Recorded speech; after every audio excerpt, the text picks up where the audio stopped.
Mr. President, it's a pleasure to welcome you to Chequers. This historic second state visit is a moment to celebrate the unique bond between our two countries. But today we've gone far beyond that. We've renewed the special relationship for a new era. The United Kingdom and the United States stand together today as first partners on defence, first partners in trade, with the groundbreaking deal we struck in May, and now with the new agreement that we've just signed this afternoon. We're confirming our status as the first partners in science and technology, ready to define this century together, just as we did the last. This tech partnership has the power to change lives. It's our chance to ensure that technologies like AI, quantum, and others amplify human potential, solve problems, cure diseases, make us richer and freer, strengthen the cause of democracy, not tyranny. This is the territory on which the future will be won. So this partnership today is a signal of our determination to win this race together and to ensure it brings real benefits in jobs, in growth, in lower bills, to put more hard-earned cash in people's pockets at the end of each month. That's what we're determined to deliver. And we're bringing businesses with us. We've just come from a fantastic meeting with business leaders where we set out this vision. They have responded with new deals and investment, breaking every record that we have. £250 billion flowing both ways across the Atlantic. That is a record. Expected to create 15,000 jobs here in the United Kingdom. High-skilled jobs in cutting-edge sectors where people can build careers for the long term, changing lives in communities up and down our country. And look, while we shape this bond for a new era, the fundamentals have not changed. Security remains the cornerstone of this special relationship. We have the deepest, most advanced defence relationship in the world. Our warriors train together and they fight together. Our industries build together, everything from fast jets to the new AUKUS-class submarines. So now, as we drive up defence spending, we're going to sweep away the barriers to working together on new defence technologies so we can stay ahead of our adversaries. We're united in defence and security.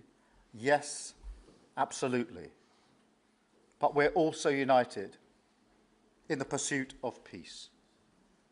We are working together to end the humanitarian catastrophe in the Middle East, get the aid in, free the hostages, and ultimately bring Israel and the region back towards a comprehensive plan which can deliver peace and security for Israelis and Palestinians alike. We're also working together to end the killing in Ukraine.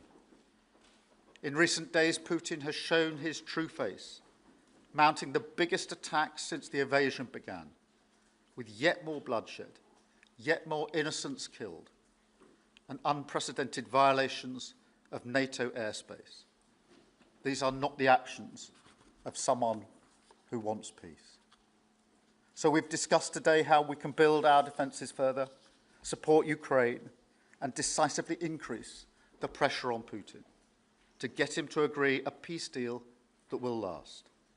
And President Trump, you have led the way here, and we will continue to stand and work together for security and for peace.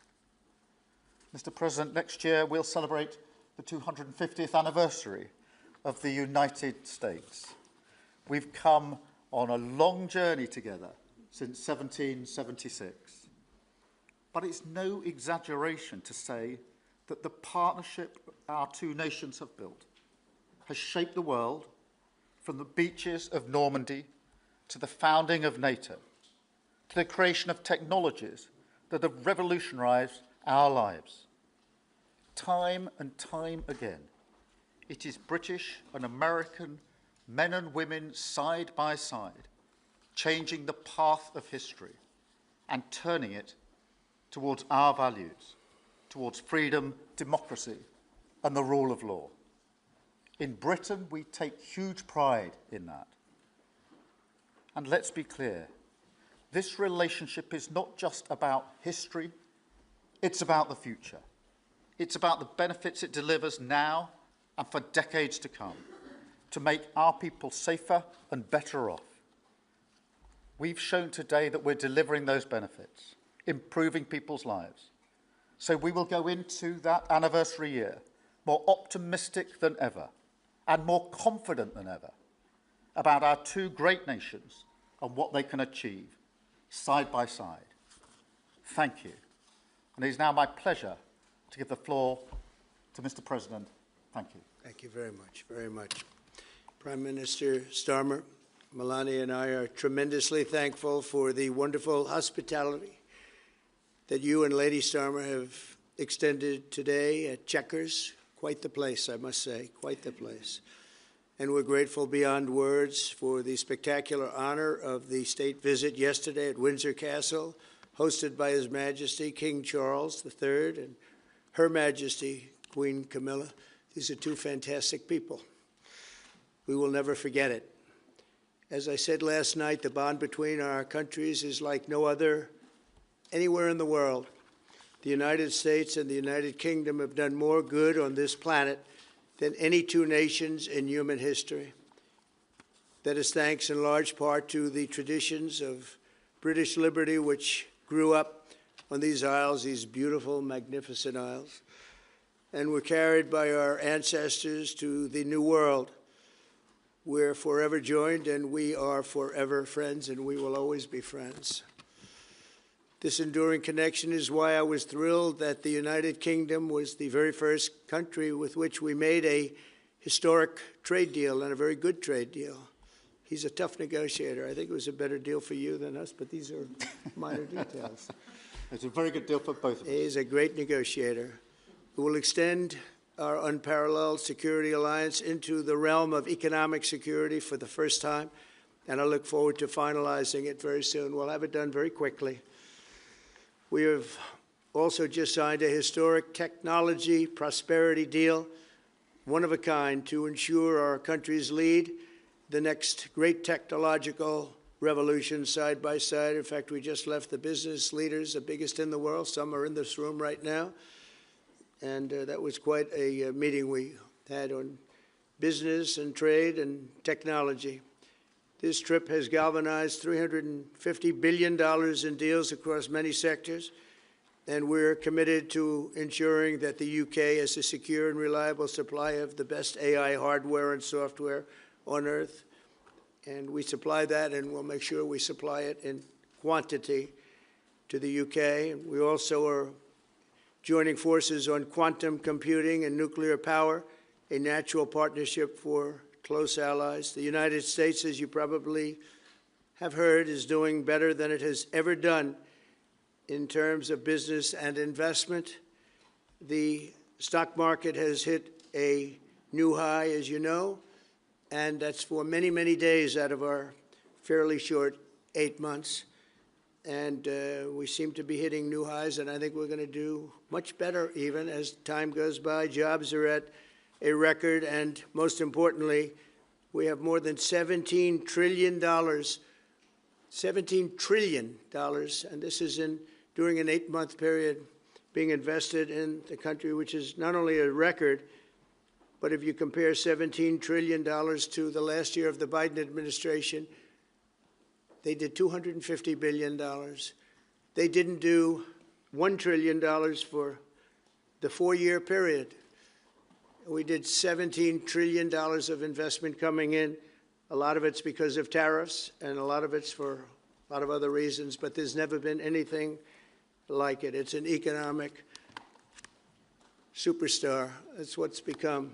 It was mismanaged and badly handled for a long period of time, but it's not badly handled anymore.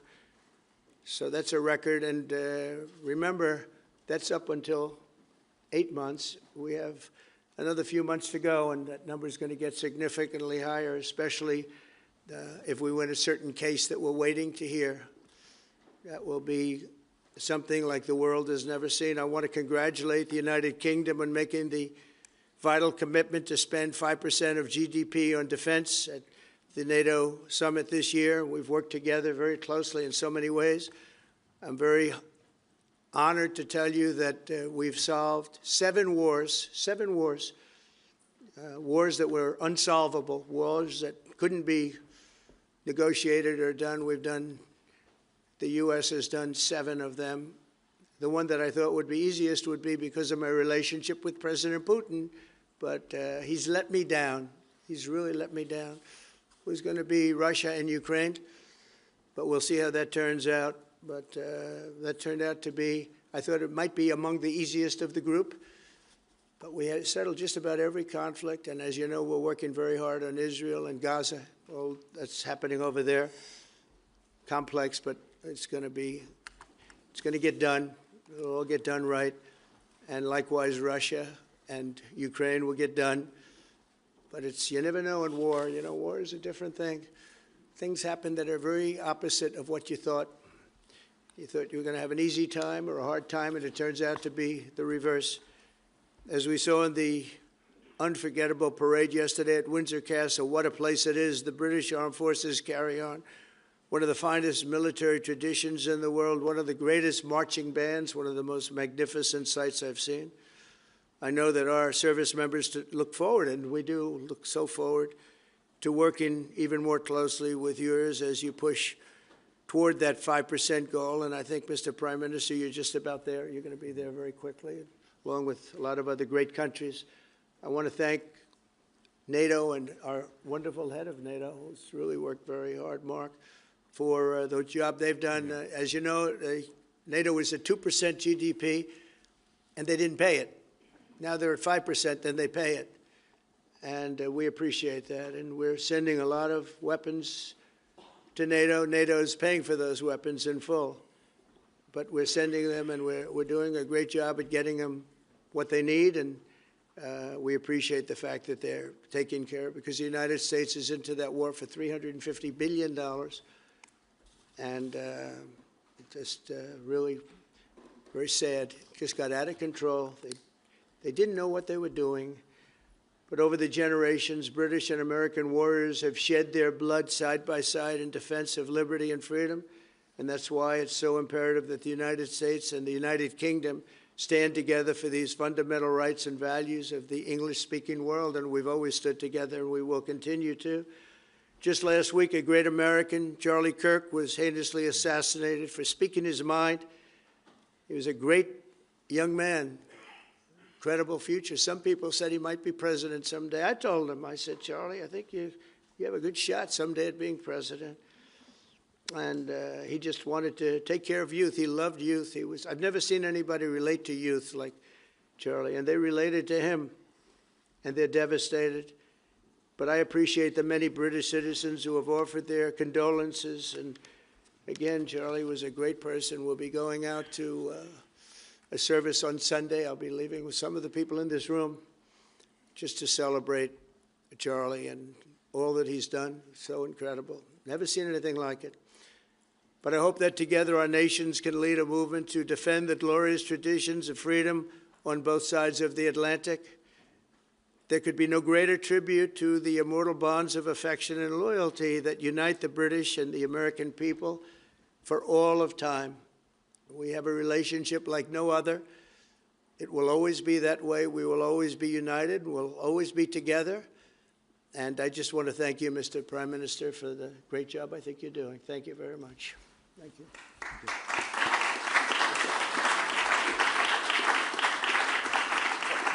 Thank you very much, Mr. President. We're going to take some questions. I'll call 2 or 3 to start with, and then I'll pass over to the President. I've got Chris Mason from the BBC first. Chris. Thank you both. Chris Mason, BBC News. Mr. President, the UK is expected to recognise a Palestinian state in the coming days as the killing in Gaza continues. It often seems that you're the only person that Israel will listen to. What more can you say to them to tell them to stop? And why is the UK's position on a Palestinian state, in your view, wrong? And Prime Minister, what will the recognition of a Palestinian state actually achieve? Is it not just gesture politics to appease people in your own party? Thank you both. Well, Chris, let me just start with that, because we discussed this amongst other things. We had the best part of an hour, I think, upstairs earlier today, just one-to-one, going through a number of affairs, world affairs, in private. And we absolutely agree on the need for peace and a roadmap, because the situation in Gaza is intolerable. The hostages have been held for a very, very long time, and they must be freed. And we need aid to get into Gaza at speed. And so it's within that context of a plan for peace, which we're working hard on, which not only did we discuss this morning, but our two teams have been working together on, that the question of recognition needs to be seen. And so it's part of that overall package which hopefully takes us from the appalling situation we're in now to the outcome of a safe and secure Israel, which we do not have, and a viable Palestinian state. Thank you.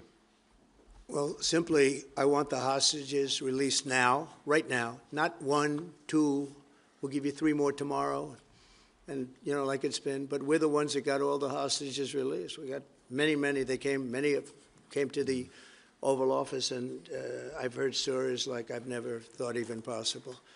There was no humanity, no anything. I said to them, I said, was there any warmth shown during this stay? Like they offered you a little extra meal, they gave you a little smile, and they said, don't worry, you'll be okay. And every one of them said, not even a little bit. Amazing, you know, to think that during this stay, long stay in some cases. We had a man the other day, 451 days he was there. I always ask that question. And was there any warmth shown? Just a little word of, you know, encouragement. And the answer is every time, absolutely not. I'm shocked to hear it, because in the worst cases, there's always somebody that comes through. We have to remember October 7th, one of the worst, most violent days in the history of the world, not just there, the history of the world. And I got to see the tapes, and I wish I didn't see them, actually.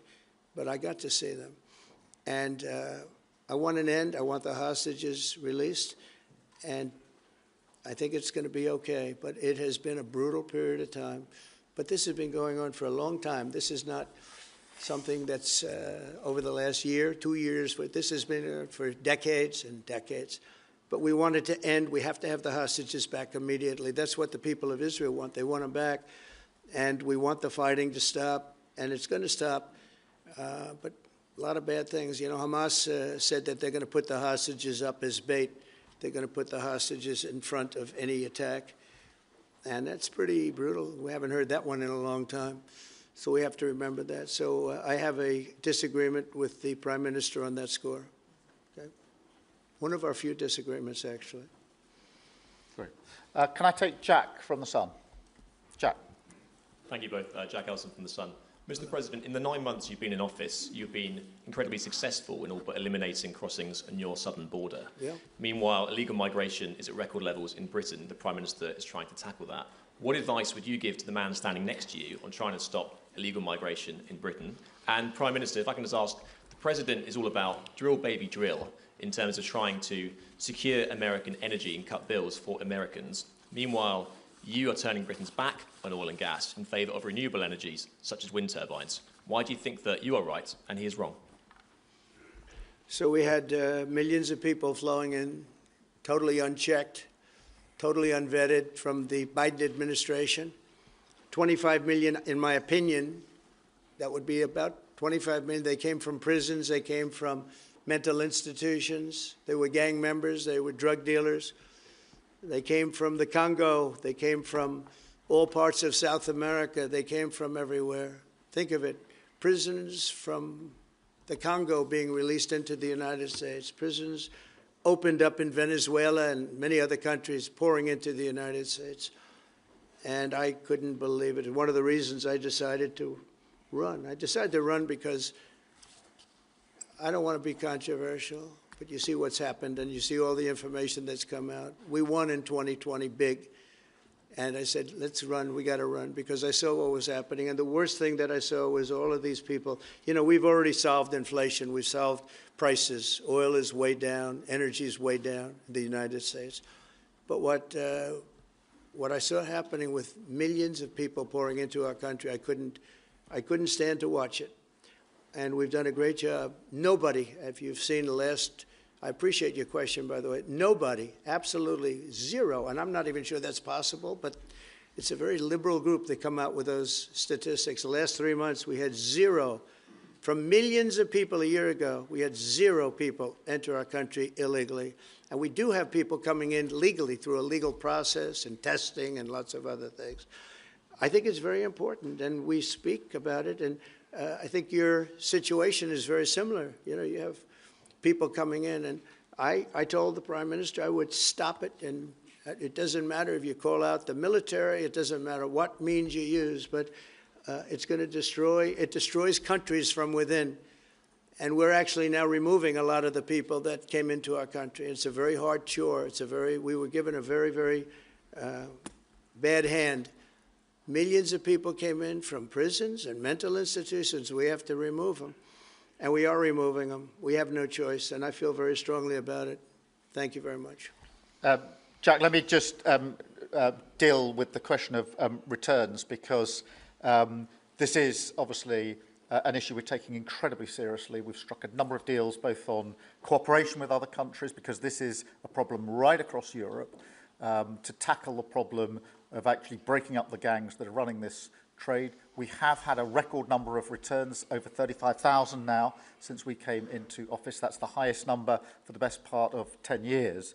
We struck the returns arrangement with France, and notwithstanding the challenges to that scheme, which you've seen in the last few days, a flight went off at 6:15 this morning, successfully returning someone under that scheme. So that is an important step forward. Obviously, there's no silver bullet here. There's a range of things that need to be done. But given the challenges of returning people, it is important that we're able to prove it can be done. It was done. It was done early this morning. So I can confirm that that flight went. It went successfully.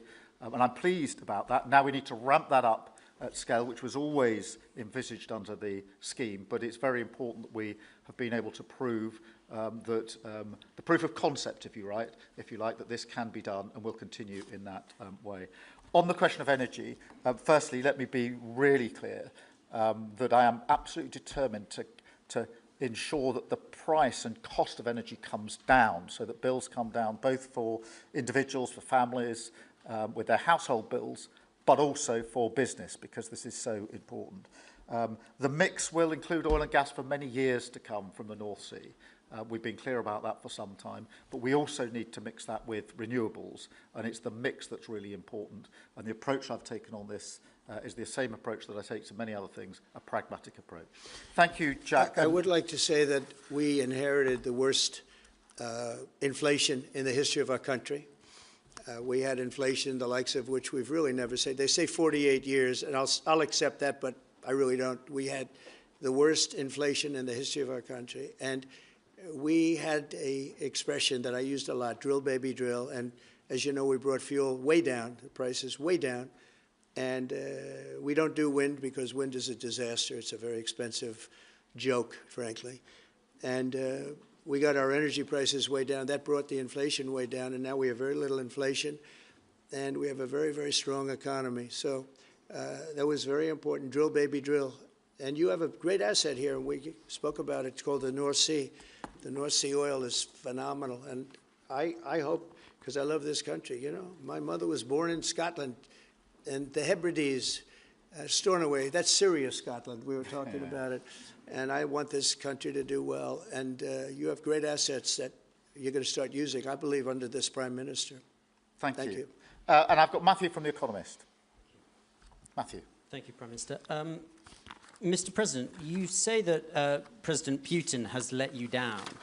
Have negotiations run out of road, and what are your next steps to compel an end to this war? Well, he has let me down. I mean, he's killing many people, and he's losing more people than he's killing. Yeah. I mean, frankly, the Russian soldiers are being killed at a higher rate than the Ukrainian soldiers.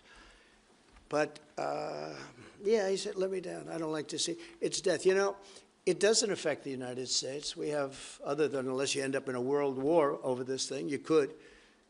This was a thing that would have never happened had I been president. If I were president, it would have never happened. And it didn't happen for 4 years. Most people agree it didn't happen, nor was it close to happening. And I spoke to President Putin about Ukraine. It was the apple of his eye. I've said that many times. It was. But he would have never done what he did, except that he didn't respect the leadership of the United States. They just went through the Afghanistan total disaster for no reason whatsoever. We're going to leave Afghanistan, but we're going to leave it with strength and dignity. And we're going to keep Bagram, the big air base, one of the biggest air bases in the world. We gave it to them for nothing. We're trying to get it back, by the way. Okay, that could be a little breaking news. We're trying to get it back because they need things from us. We want that base back. But one of the reasons we want the base is, as you know, it's an hour away from where China makes its nuclear weapons. So a lot of things are happening, but I am very disappointed in the fact that that one's not settled. To think that we settled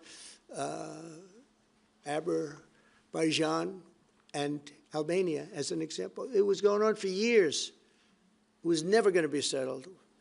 If you remember, the prime minister and the presidents, they were there for many years. They said, when they were in my office, we settled.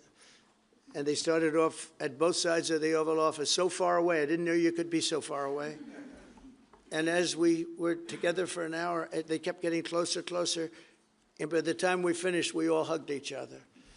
And one said, I've been in this position for 22 years, and all I've done is kill their people. The other was there for 7 years, and all he did was kill their people. And we got it settled. And we did others, as you know. The Congo, we settled the Congo with Rwanda. That was going on, and that was a machete war. That was a gruesome war. Many people, close to 10 million people killed. We got that settled. My biggest disappointment, but it's, you know, look, we did 7, and most of them were not thought to be settleable. We did India and we did Pakistan. That's 2 nuclear. That was purely for trade. You want to trade with us, you're going to have to get along. And they were going at it hot and heavy. But the Russia situation, I hope we're going to have some good news for you coming up. But again, it doesn't affect the United States. And look, it doesn't so much affect you. Of course, you are a lot closer to the scene than we are. We have a whole ocean separating us. But I will say this, it's millions of people have died in that war, millions of souls. And they're not American. The soldiers, mostly soldiers, as you know. The soldiers are being killed at levels nobody's seen since the Second World War. But they're being killed, and I feel I have an obligation to get it settled for that reason. Thank you. And just to add on that question, because we have to put extra pressure on Putin. And it's only when the president has put pressure on Putin that he's actually shown any inclination to move. So we have to ramp that pressure up. I think it's important to have this conversation in the context of what's happened in recent weeks. We saw damage and bombing to the British Council in Kiev. These are targets that it was thought until recently were not targets that would be hit. The British Council, the European Union Embassy, the Council of Ministers, where President Zelensky's ministers' work was hit. Again, these were thought to be places that wouldn't be hit. And then the incursion into Poland last week. And if you put that together, what you can see is either an emboldenment or at least an increased recklessness on Putin's part. And that's why I said earlier that they're not the actions of someone who wants peace. So we have to ramp up. And we discussed earlier today, we have built the coalition of the willing with British leadership and French leadership, stepping up with military planning in the seas, in the sky, on the ground, and ramping up what we do with the Ukrainians themselves. And of course, that taken with an American guarantee is now an example, I think, of the challenge of Europe stepping up to the plate, which it has done in the last few months, to show through what we and the French have done that we're prepared to take the lead in this and take the necessary measures. But that's a war that could have been a third world war, and I don't think we're going to be there now. But that was heading to a third world war. And what a shame it is. What a shame it is. Mr. President, do you want to call some of the I would love to call a outlets? few of them. Bev, do you want to have a question? I've got to come back to you. Bev Turner, GB News. Thank you. Having been in DC for a few weeks, it's really interesting to see how you run the country as a proud Christian leader. And it really begs the question to the Prime Minister, if you don't mind, are we still a Christian country? But also... when you say we, are you talking here or...? Here. The Here? UK. I'm still British. I might I'd live in rather have America. I'm him still answer British. that question. But also, I can't give you that answer. that's for the Prime Minister. But also, despite what we talked about in Scotland a few weeks ago, we still have 12,000 people a year here being arrested for social media posts, for free speech violations. Does that not remain an important area that there is still a lot of disagreement on? I'd like to have you answer that. Yeah, look, I mean, in terms of I was christened, so that is, my church has been all my life, and we are, that is wired into our informal constitution. Of course, we celebrate many other faiths as well, and I'm really proud that we're able to do so as a country. And on free speech, that has long lived in this country, free speech. It's one of the founding values of the United Kingdom, and we protect it jealously and fiercely, and always will, and we will bear down on any limits on free speech. I draw a limit between free speech and the speech of those that want to peddle paedophilia and suicide social media to children, and therefore I'm all for free speech. I'm also for protecting children from things that will harm them, paedophiles, those that peddle suicide, which has had a terrible consequence for individual, particularly teenagers. And so that's the balance we strike. But we have had freedom of speech in this country for a very long time, and we will always protect it. Thank you. Thank you very much. Brian, please. Thank you. Prime Minister, it's good to see you again. You have a beautiful country. Thanks for having us. Thank you for being Two here. questions. One, just recently, President Trump labeled Antifa domestic terrorists. Would you consider doing something like that in your country? Well, we obviously will take decisions for ourselves. I don't want to comment on the decisions of the President, but we take our decisions ourselves. And my question to you, President Trump, is there any update on the auto pen? Yeah, it's just gotten worse from their standpoint. The people that used it, and one in particular, one person, was never told by Biden to do it, only spoke to Biden twice, and that was just talking about the weather, not talking about any order. And he was taking orders from people other than Joe Biden. Joe Biden wasn't giving those orders. You know, Joe Biden didn't believe in open borders. He didn't. I've known him for a long time. He was never the brightest bulb in the ceiling, as we know. You can go back 40 years ago and you'll see that. Go back and take a look at the hearings on Justice Thomas, and you'll see that very much. But he didn't believe in open borders and all of this nonsense that they're peddling now, which is why they're not in office any longer. It's a shame. The auto pen was illegal. It was illegally used. He never gave the orders. He never told them what to do. And I guess the only one he signed, or one of the few he signed, was the pardon for his son. But you had the congressman who, when they got the information, they found out they were guilty, and they deleted and destroyed all information, everything. You couldn't get any of it. They found out that Nancy Pelosi actually was offered the 10,000 soldiers, and she turned them down. They found out many things that were very bad. So they deleted and destroyed all information. You talk about freedom of the press and freedom of speech. How about that one? And there's not a thing. This is after a year and a half of hearings. They destroyed everything. And somebody's got to be held responsible. So Biden, what he did is they knew, I don't think he knew, but somebody knew. I don't think Biden had a clue about anything, if you want to know the truth. But they gave a pardon to those Congress people. They gave a pardon. Those people are so guilty. They gave a pardon. But Biden didn't know about it. The people, whether it's Lisa or any of those people in there that really ran it. I know them all. And they're sick people. They're smart people. They're very smart. They're probably brilliant, but they're sick in ideology. And they were running the auto pen. And it was totally illegal what he did. And I hope it's going to be so adjudged. Do you want to take one more, and then I'll Okay. go back to British? Let's see. Peter, go ahead. Thank you, President Trump. In the deal that you're working on for the Chinese to sell TikTok to an American buyer, are the Americans going to have to come up with their own algorithm, or are they going to continue to use the successful but addictive Chinese algorithm? So what we're doing, and we're speaking to President Xi on Friday to see if we can finalize something on TikTok, because there is tremendous value, and I hate to give away value, but I like TikTok. It helped get me elected. In fact, Charlie said, "Sir, you ought to get on TikTok. You'd be great." I said, "Really? Tell me about TikTok." And we, as you know, we did unbelievably well with youth, like at a level that no Republican has ever even dreamt of. And in what, look, I think we won it for a lot of reasons, but that was a reason we won the election by such a big number. TikTok has tremendous value.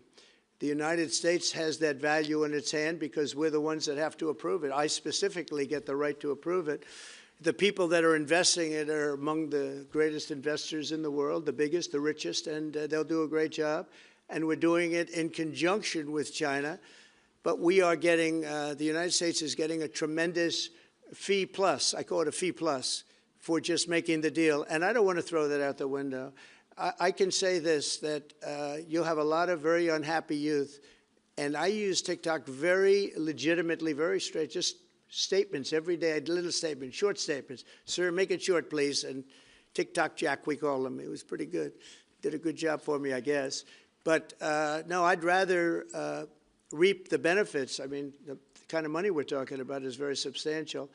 And it'll be owned by all American investors and, the best investors and the, very rich people and companies are going to be owning it. Very, very straight, very legitimate companies, and really companies that love America. So they're going to be owning it. It's a big thing.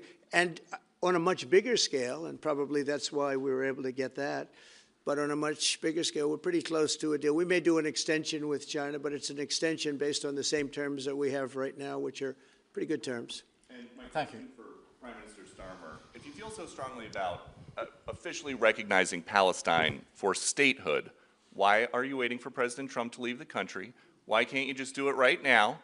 And isn't there a risk in rewarding Hamas with that? Well, let me be really clear about Hamas. They're a terrorist organisation who can have no part in any future governance in Palestine. And what happened on October the 7th was the worst attack since the Holocaust. We have extended family in Israel. I understand firsthand the psychological impact that had across Israel. So I know exactly where I stand in relation to Hamas. Hamas, of course, don't want a two-state solution. They don't want peace. They don't want a ceasefire.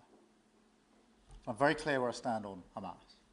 Okay. On the question of recognition, I made my position clear at the end of July as to the timing, which has got nothing to do with this state visit, and I've discussed it with the President, as you would expect amongst two leaders who respect each other and like each other and want to bring about a better solution in the best way that we can. Thank you so much. Can I go back then to Robert at ITV?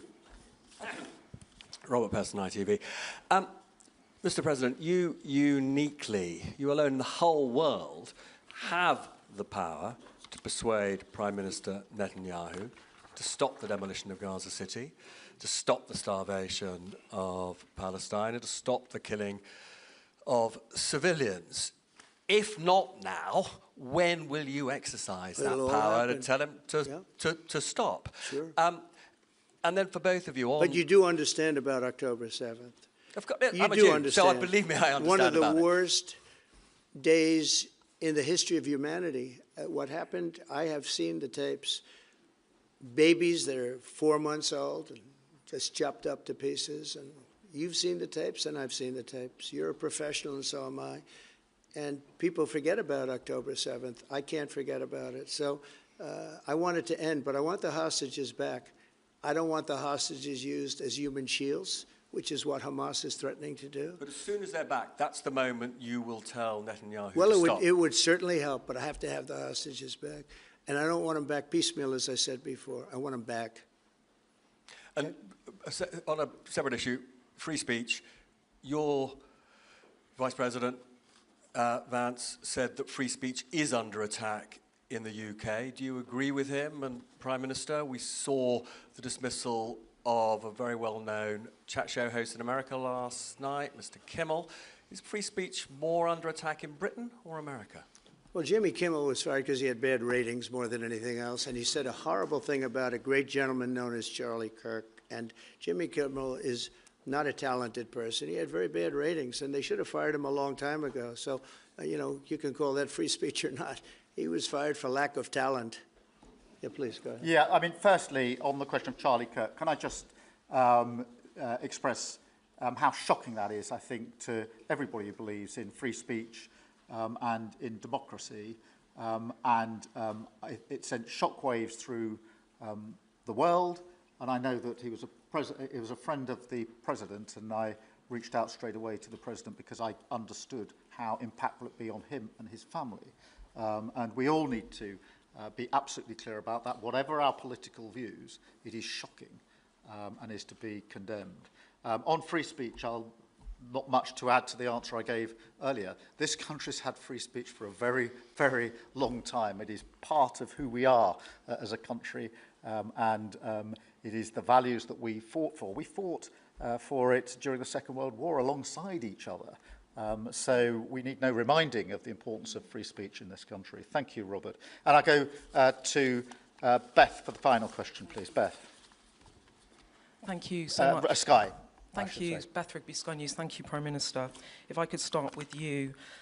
Prime Minister, President Trump has said he's ready to impose major sanctions on Russia if NATO countries stop purchasing Russian oil. He's got a point, hasn't he? Is that what you now believe is needed to bring Putin properly to the table? And what's your message to the President on US sanctions? And Mr. President, if I may, the King praised your personal commitment last night to finding solutions to the world's most intractable conflicts. You have invested much of your time and effort in Ukraine.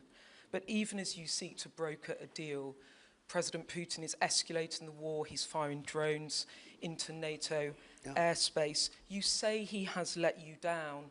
Was it a mistake to invite him to Alaska? Do you regret it? No. And is it time to squeeze him, sir, and scare him and impose sanctions? And finally, if I may, the elephant in the room, Lord Mandelson, he is no longer the ambassador.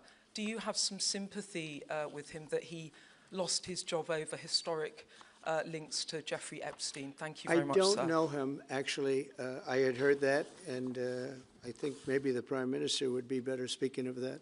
That was a choice that he made, and I don't know. What is your answer to that? Well, I mean, it's very straightforward.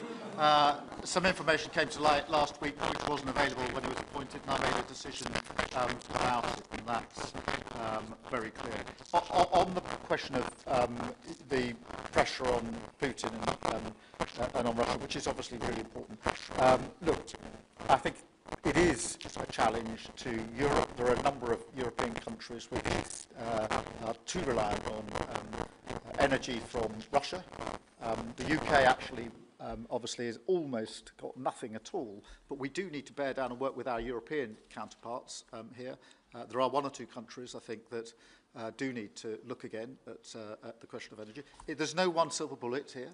We do have to have a wider suite of sanctions, which we've put in place a number of times, working across Europe and with the United States. And, of course, we must, and we are, making sure that Ukraine is in the strongest position now, because one of my long concerns here has been that whilst we talk about a ceasefire, and we all want a ceasefire, and we talk about what might happen after a ceasefire, we mustn't forget that Ukraine needs our support now. And we've said we stand with Ukraine from the start to the finish, and that means we must continue to supply them with what they need in order to fight this war, which, of course, resulted from and is a result of Russian aggression.